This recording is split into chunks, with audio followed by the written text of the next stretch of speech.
Assalamualaikum warahmatullahi wabarakatuh. Isi kandungan surat At-Tin. Anak-anakku semuanya, di surat At-Tin ini pada ayat 1 Allah Subhanahu wa taala bersumpah dengan buah tin dan buah zaitun.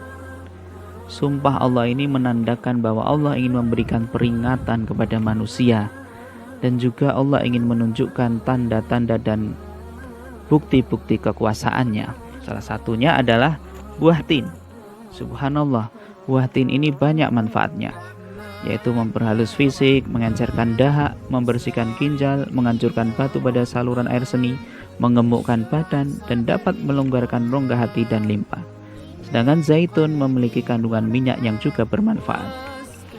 Di ayat kedua, Allah Subhanahu wa taala juga bersumpah, yaitu bersumpah dengan Gunung Sinai.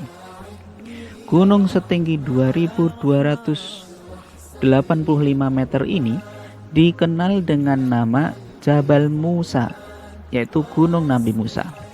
Kenapa dinamakan demikian? Karena di gunung ini Nabi Musa alaihissalam menerima wahyu yang pertama dan diangkat menjadi Rasul.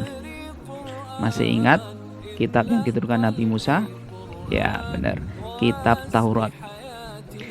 Sedangkan di ayat 3, anakku semuanya, Allah Subhanahu wa taala bersumpah dengan kota yang aman, yaitu kota Mekah. Wa hadzal baladil amin. Kota Mekah ini juga disebut sebagai Ummul Qura dan tanah yang aman.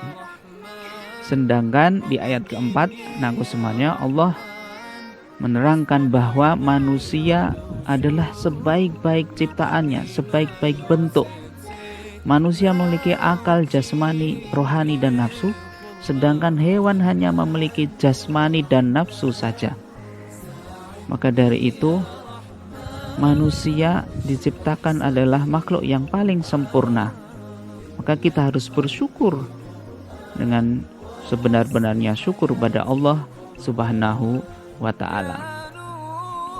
Kemudian anakku semuanya, di ayat kelima Allah Subhanahu wa ta'ala mengingatkan kepada kita, sekalipun manusia itu adalah makhluk yang sempurna, tetapi dapat turun derajatnya menjadi hina, bahkan menjadi yang paling hina, karena pengetahuan, sikap, dan perilakunya ini keluar dari aturan-aturan yang ditetapkan oleh Allah Subhanahu wa taala dan Rasul-Nya.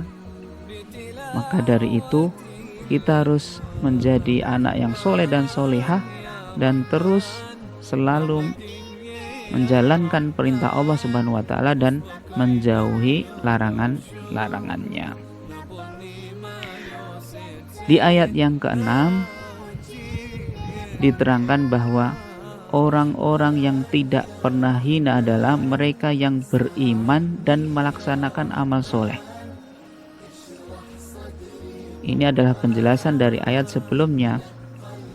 Dan orang yang beriman dan melaksanakan amal soleh ini, orang yang demikian ini adalah yang akan selamat dari kehinaan dunia dan akhirat. Anak-anak semuanya, kemudian di ayat 7 Allah Subhanahu wa taala menjelaskan bahwa pada hari kiamat nanti ada hari pembalasan terhadap perbuatan manusia, baik perbuatan manusia yang baik maupun yang buruk.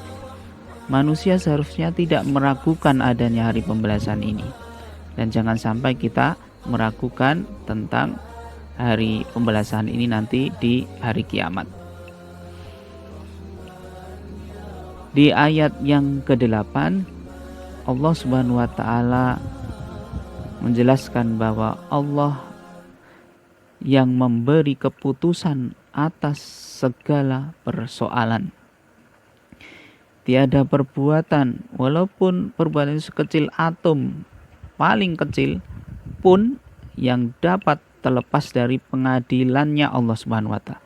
Dan Allah Maha Adil dalam memberikan hukuman kepada makhluknya.